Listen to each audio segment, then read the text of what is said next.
Hello friends, welcome to my channel stories by Garima Kushwaha. दोस्तों, जैसा कि आप जानते हैं, मैं हर रोज़ आपके लिए अलग अलग और रहस्यमयी कहानियाँ लेकर आती हूँ और कुछ इसी तरह की एक कहानी मैं आज भी आपके लिए लेकर आई हूँ। तो चलिए शुरू करते हैं हमारी आज की कहानी। मिस्टर जेम्स, मैं आपका ग़ुलाम नहीं हूँ और अगर आपको लगता है कि आप मेरे काम के लिए मुझे सैलरी देकर मुझ पर एहसान करते हैं तो कोई बात नहीं। अगर आप चाहेंगे तो मैं ये नौकरी छोड़ दूँगा, पर इस तरह की ज़्यादती मुझे बिल्कुल बर्दाश्त नहीं है। मैं अपनी हर बात आपको नहीं बता सकता, मेरे अपने भी कुछ निजी काम होते हैं। जैकब इतना कहकर तेज कदमों से अपने कमरे में चला गया और जेम्स को कुछ भी कहने का मौका नहीं दिया। जेम्स वापस सोफे पर जाकर बैठ गया और उसने फायरप्लेस पर आग जला ली। उसे नींद नहीं आ रही थी। वो अभी भी सोच रहा था कि आखिर उसका दोस्त कहाँ होगा और आखिर उसके अंकल को किसी ने सिल्वर बुलेट से क्यों मारा। अगले दिन सुबह मौसम साफ था, धूप निकल आई थी। जेम्स ने फौरन अपना ओवरकोट उतारा और बाहर जाने के लिए तैयार हो गया। वो तेज़ कदमों से चलते हुए वापस उस कबीलाई गांव तक पहुंचा जहां पर उन लोगों ने अपना डेरा डाल रखा था और वो वापस उसी इंसान से मिला जिससे वो कल के वक्त मिला था। ओह, हेलो हेलो, मैं आपको ही ढूंढ रहा था। आपने मुझे आपका नाम नहीं बताया। मेरा नाम किनुआ है। मैं इसी कबीले का हिस्सा हूँ। ओह, ऐसे ही। वैसे आपके कबीले के लोग आखिर ज़िंदगी गुजर बसर करने के लिए करते क्या हैं?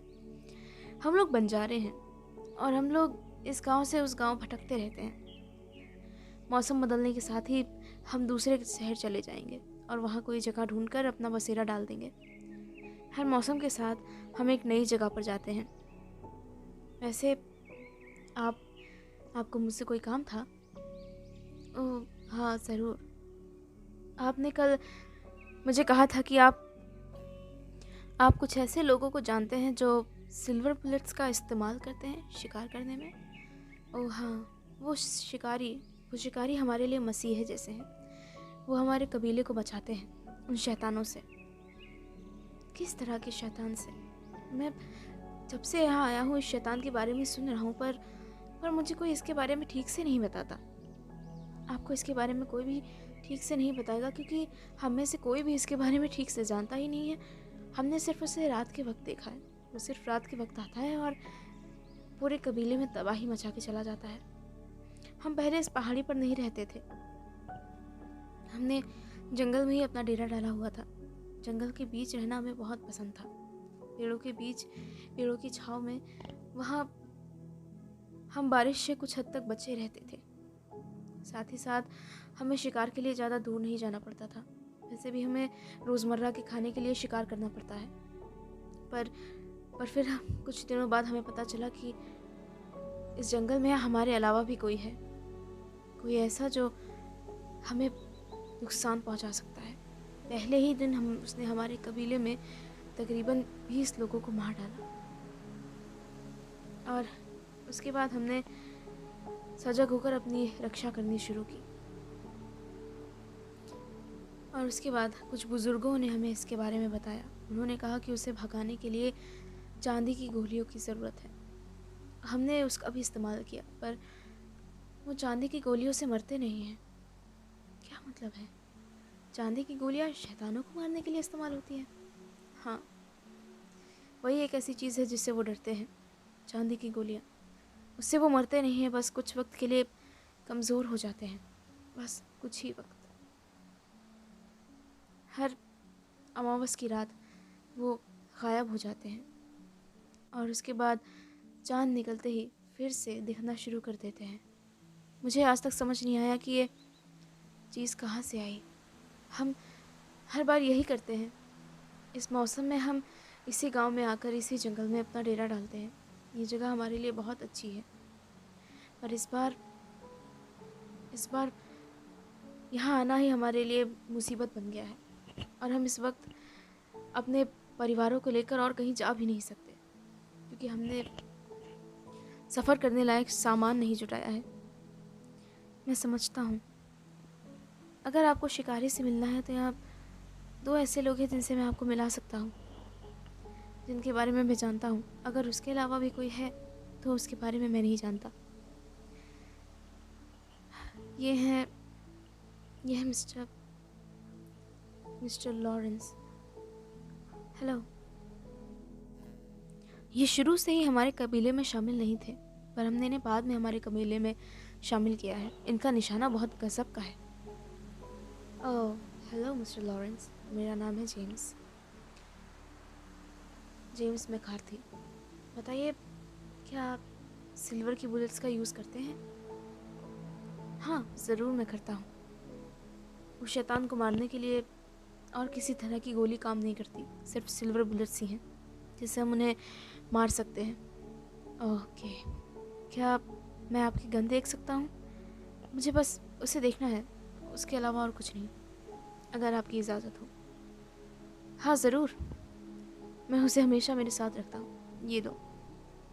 ये तो राइफ़ल है। हाँ, ये बुलेट्स इस गन की तो नहीं हो सकती। ओह, ये नहीं, ये मेरे गन की बुलेट्स नहीं है।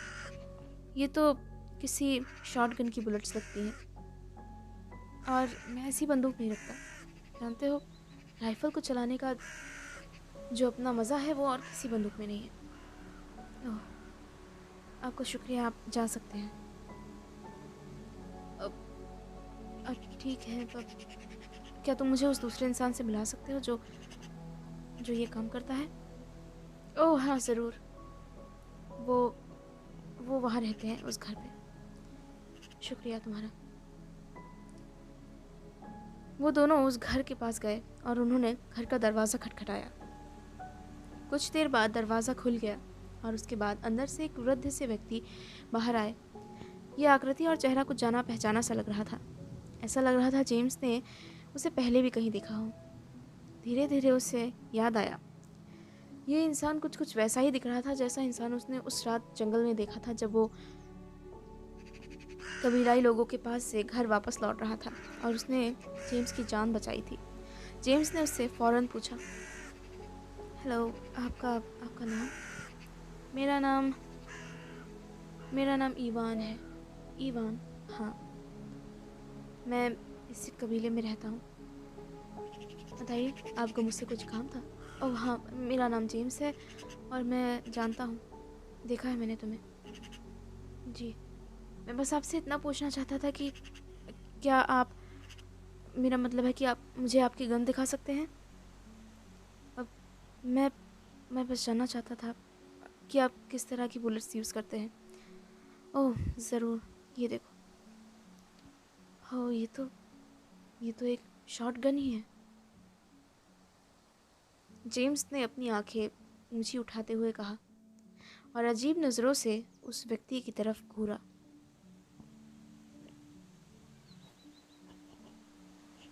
क्या आप ओलिवर डेविडसन को जानते हैं? ओह नहीं। उनके अंकल मिस्टर डेविडसन को? ओह बिल्कुल नहीं। हाँ, मैं इतना जानता हूँ कि तुम ज़रूर उस हवेली से आए हो और तुम उस शहर से आए हो, पर इसके अलावा मैं कुछ भी नहीं जानता। मैंने उन्हें कभी नहीं देखा। आपकी ज़बान इतनी लड़खड़ा क्यों रही है मिस्टर? क्या कहना चाहते हो तुम? ये बुलेट्स, क्या ये आपकी गन की नहीं है? Are you mad? क्या तुम पागल हो चुके हो? ये बुलेट्स मेरी गन की नहीं है। मेरी बुलेट्स मैं खुद बनाता हूँ। जानते हो, ये मेरा ख़ानदानी पेशा रहा है। मेरे मेरे दादा परदादा यही काम करते थे। हम अपने हाथ से बनी हुई बंदूकें बेचा करते थे। मेरी गन भी मैंने खुद ही बनाई है और इसकी बुलेट्स भी मैं ही बनाता हूँ, और इसे चलाते हुए मुझे तकरीबन 20 साल बीत चुके हैं लड़के। और अगर तुम्हें विश्वास नहीं आ रहा है तो मैं तुम्हें अभी मेरी गन की बुलेट्स दिखा देता हूँ। ये देखो। आई एम रियली सॉरी, मुझे नहीं पता था। मैं खुद परेशान हो चुका हूँ। मेरा दोस्त गायब है। आई डोंट नो कि मैं उसे कैसे ढूंढूं। मुझे गांव के माहौल में रहने की आदत नहीं है। यहाँ बिजली नहीं है, कोई सुविधा नहीं है। मैं बस अपने दोस्त के लिए यहाँ आया हूँ और उसे ढूंढना चाहता हूँ। बस चाहता हूँ कि वो सही सलामत हो। I am really sorry. मैं आपको परेशान नहीं करना चाहता था मिस्टर। It's okay. जानता हूँ कि तुम्हें बुरा लग रहा होगा। मैं समझता हूँ कि तुम सिर्फ एक अच्छे दोस्त का फ़र्ज़ निभा रहे थे। पर ऐसे बहुत से लोग हैं जो सिल्वर की बुलेट चलाते हैं और तुम इतनी आसानी से उन्हें नहीं ढूंढ सकते बेटा। मैं क्या करूँ? मेरे पास और कोई भी सबूत नहीं है। ओलिवर ओलिवर गायब है और उसके अंकल को किसी ने इन्हीं सिल्वर बुलेट से मार दिया। मैं समझ नहीं पा रहा हूँ कि मैं उसे कैसे ढूंढूं। आखिर जंगल की शैतान का क्या रहस्य है? ये सब सब कुछ मुझे कुछ समझ नहीं आ रहा। अब जंगल का शैतान कोई आम शैतान नहीं है। और तुम्हारा नाम क्या है? ओह, जेम्स। जेम्स। जंगल का शैतान कोई आम शैतान नहीं है। एक शापित आत्मा है, एक शापित इंसान। वो इंसान जो ना चाहते हुए भी वो करता है जो उसे नहीं करना चाहिए। कई लोगों की जान लेना, उन्हें जिंदा मार देना, ये सब कुछ अब नहीं भी का न करना चाहते हो तो मजबूरी में ये शाप आपसे करवाता है। क्या मतलब है आपका? शायद तुम मेरी बातों पे विश्वास नहीं करोगे, शायद, या हो सकता है तुम विश्वास कर भी लो। मुझे नहीं पता कि तुम क्या सोचते हो हमारे रीति रिवाजों के बारे में, पर हमारे पूर्वजों ने हमें बताया था, अक्सर एक मानव भेड़िया, एक वेयरवुल्फ, वही ऐसी दरिंदगी कर सकता है, ऐसी दहशत फैला सकता है। कबीले के सभी लोग सोचते हैं कि उस शैतान को मारने का कोई तरीका नहीं है, पर ऐसा नहीं है। एक तरीका है उस शैतान को मारने का, और वो तरीका इतना मुश्किल है कि उसे इस्तेमाल करना मुमकिन ही नहीं है, और हमारे लिए तो बिल्कुल भी नहीं, क्योंकि हम तो जानते भी नहीं हैं कि आखिर ऐसा कौन सा इंसान है जो रात होते ही शैतान एक हैवान में बदल जाता है। वो तरीका बहुत मुश्किल है। ये सिल्वर बुलेट सिर्फ उन शैतानों को मारने के ही काम में आती हैं, पर वो इससे मरते नहीं हैं। उनके मरने की भी एक शर्त है। सिल्वर बुलेट सिर्फ उन्हें डराती हैं और कुछ भी नहीं। उन शैतानों को अगर मारना है तो किसी ऐसे इंसान को उन्हें मारना होगा जिससे उन्हें लगाव हो, जिसे वो अपनी निजी ज़िंदगी में अच्छे से जानते हों और उन्हें उनसे लगाव हो, एक दिली लगाव हो, तभी वो मर सकते हैं। अब फिर तो उसे मारना वाकई में नामुमकिन है। हाँ, हम पूरी कोशिश करते हैं कि उसे जितने वक्त तक हो सके गांव से दूर रखें, जब तक कि हमारा कबीला इस गांव से कहीं और नहीं चला जाता। सिर्फ कुछ महीने और हैं, ये मौसम किसी तरह कट जाए। हमारे कबीले के कई लोग मारे गए।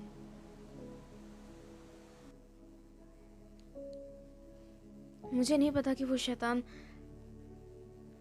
कब तक इसी तरह लोगों की हत्या करता रहेगा, पर इन सब चीज़ों से मेरे अंकल का क्या लेना देना? उन्हें किसी ने बहुत बेरहमी से उनके सीने में 3 गोलियां मारकर उन्हें जान से मार दिया, और वो भी ये सिल्वर बुलेट्स। इसके अलावा मैं कुछ भी नहीं जानता। हमें कुछ भी पता नहीं चल पाया कि आखिर उन्हें किसने मारा। ओलिवर उन्हें देखने ही यहाँ आया था।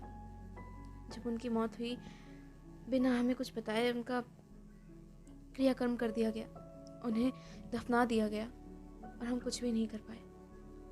ओलिवर यहाँ पर कुछ ही महीने पहले आया था और अब वो भी गायब हो गया है। मुझे कुछ समझ नहीं आ रहा कि आखिर वो कहाँ चला गया। बस मैं इस उम्मीद से आया था कि उसे ढूंढ सही सलामत उसके बहुत एहसान है मेरे ऊपर। मैं समझता हूँ बेटे, और तुम्हें कभी मदद की ज़रूरत हो तो मुझे बताना, मैं ज़रूर तुम्हारी मदद करूँगा। आपका शुक्रिया। इतना कहकर जेम्स वहाँ से चला गया। वापस होते होते शाम हो गई। वो घर पहुँचा। जेकब डिनर लगा चुका था। जेम्स ने फ़ौरन हल्का फुल्का खाना खाया और वापस अपने कमरे में चला गया। उसे आज नींद नहीं आ रही थी। वो इसी ऊहा-पोह में लगा हुआ था कि आखिर वो अपने दोस्त को कैसे ढूंढ पाएगा। दो ऐसे लोग जिस पर उसे थोड़ा शक भी था, वो लोग भी अब उसके शक के दायरे से बाहर हो चुके थे। रात बीतती जा रही थी और मौसम एक बार फिर से ख़राब हो गया था और हवा में ठंडक घुल गई थी। जेम्स की उंगलियां ठंडी हो रही थी। वो उठा, उसने अपने कमरे में लैंप जलाया और अपनी डायरी लिखने बैठ गया। जैसा कि उसकी रोज़ की आदत थी, वो अपने कमरे की खिड़की पर बैठा हुआ था और उसने लैंप की लाइट बहुत ही धीमी कर रखी थी। रात के लगभग 12 बज रहे थे। तभी उसने देखा कि उनके विला का दरवाज़ा खुला और एक आकृति दरवाजे से बाहर आई। ये जेकब था। उसने अपने हाथ में लालटेन पकड़ रखी थी और वो तेज़ कदमों से चलता हुआ आगे बढ़ता जा रहा था। उसके कंधे पर उसने एक गन लटका रखा था। ये गन, आखिर क्या मामला है? जेकब तेज़ कदमों से आगे बढ़ता जा रहा था। उसके हाथ में एक पैकेट भी था। जेम्स ने फौरन अपने मन में एक फ़ैसला लिया। उसने मन ही मन सोचा कि आज वो जेकब का पीछा करेगा और आखिर वो कहाँ जाता है इस बात का पता लगा कर रहेगा। और ऐसा सोचते हुए उसने फ़ौरन अपना ओवरकोट पहना और बड़ी ही सावधानी से घर का दरवाज़ा बंद करके बाहर की ओर चला गया। जेकब अभी भी उसे दिखाई दे रहा था, पर वो उससे काफ़ी दूर जा चुका था और उसके हाथ में पकड़ी गई लालटेन की वजह से उसकी रोशनी जेम्स को साफ दिखाई दे रही थी और जेम्स उसी रोशनी के सहारे जेकब का पीछा कर रहा था। जेकब आगे बढ़ता जा रहा था एक अजीब ही रास्ते पर। यह रास्ता जेम्स ने पहले कभी नहीं देखा। जंगल के बीचों बीच से होते हुए अचानक ही उसने देखा उनके सामने एक पुरानी गुफा जैसी कोई जगह थी। जेकब फौरन उसी गुफा में घुस गया। जेम्स भी उसके पीछे पीछे चलता गया। वो धीमे कदमों से और काफ़ी दूर से जेकब का पीछा कर रहा था। ये गुफा अंदर से बहुत अंधेरी थी। अचानक ही जेकब ने पीछे मुड़कर देखा। उसे ऐसा महसूस हुआ कि कोई उसका पीछा कर रहा है, पर वहाँ कोई भी नहीं था। जेम्स पहले ही पत्थरों की ओट में छुप चुका था। फिर धीरे धीरे जेम्स ने फिर से जेकब का पीछा करना शुरू किया और जेकब आगे बढ़ता रहा। कुछ देर चलने के बाद वो गुफा से बाहर आ गए और गुफा से बाहर आने के बाद उन्होंने देखा, जेम्स ने देखा सामने एक पुराना और छोटा सा कमरे जैसा घर है, जो कि बहुत छोटा और खंडहर नुमा था। उसकी दीवारों पर जगह जगह काई लगी हुई थी और कई जगह से ईंटें टूट चुकी थी। जेम्स फौरन उस घर के अंदर चला गया, जेकब के पीछे पीछे। जेकब कमरे में अंदर गया और एक बार फिर उसने पीछे मुड़कर देखा, पर वहाँ उसे कोई नज़र नहीं आया। जेम्स पहले ही वहाँ कमरे में रखी हुई एक कुर्सी के पीछे छुप गया था और अब वो वहीं से छुपे छुपे जेकब को देख रहा था, जो हर काम जेकब कर रहा था। अचानक जेकब ने फर्श में रखी हुई एक कालीन को एक और खिसकाया और उसके नीचे लगा हुआ एक दरवाज़ा था, जिसे जेकब ने खोल दिया। नीचे से हल्की रोशनी बाहर से नजर आने लगी। जेम्स इन सब चीज़ों को आश्चर्यचकित होकर देख रहा था। जेकब फौरन उस दरवाजे से होता हुआ सीढ़ियों से नीचे कमरे में पहुंच गया और उसके बाद जेम्स ने उसके पीछा करने की हिम्मत नहीं की। वो डर रहा था उन चीज़ों से जो नीचे हो सकती थी। वो समझने की कोशिश कर रहा था कि आखिर नीचे क्या हो रहा है। उसने फौरन फर्श से अपने कान लगा दिए ताकि वो नीचे हो रही हलचल को सुन सके और उसने कुछ हल्की आवाज़ें सुनी। एक हल्की भुनभुनाने की आवाज़, जैसे कोई बहुत तकलीफ़ में करा रहा हो और हल्की आवाज़ में बोलने की कोशिश कर रहा हो। और उसी आवाज़ों में जैकब की आवाज़ मिल के गड्डमड्ड सी हो गई थी। कुछ समझ ही नहीं आ रहा था कि आखिर आखिर जैकब क्या कह रहा है। सिर्फ कुछ हल्की आवाज़ें आ रही थी और लकड़ी के फर्श से होती हुई रोशनी छनकर ऊपर आ रही थी। तभी जेम्स ने गौर किया कि फर्श की लकड़ी एक जगह से कुछ हल्की टूटी हुई है और जेम्स फ़ौरन उस जगह पर गया और उसने नीचे झुककर उस टूटे हुए हिस्से से नीचे की तरफ देखने की कोशिश की। कुछ देर देखने के बाद उसे जैकब नज़र आ गया। नीचे की तरफ एक खासा बड़ा कमरा बना हुआ था और उस कमरे की एक तरफ सलाखों जैसी दीवार बनी हुई थी। उसके अंदर क्या था वो उसे ठीक से नहीं देख सका, पर जैकब उसी के बाहर खड़ा हुआ था और अंदर की तरफ किसी को देख रहा था। उसने हाथ में वही शॉटगन पकड़ रखी थी। जेम्स अब साफ साफ देख पा रहा था, नीचे अच्छी खासी रोशनी थी। जैकब ने अपने हाथ में एक पैकेट पकड़ रखा था। उसने उस पैकेट को खोला और उसमें से कुछ खाने की सही चीज़ें बाहर निकाली और फ़ौरन उन सलाखों के अंदर किसी को वो चीज़ें थमा दी और उसके बाद वो वापस मुड़ गया। जेम्स ये देखकर सतर्क हो गया और फ़ौरन दबे कदमों से बाहर निकल गया और घर के पीछे जाकर छुप गया। जैकब कुछ देर बाद कमरे से बाहर निकल आया और उसके बाद वो तेज़ कदमों से चलता हुआ वापस घर की ओर जाने लग गया। जेम्स अभी भी सोच रहा था कि आखिर नीचे के कमरे में वो कौन था जिससे जैकब ने अभी खाना खिलाया।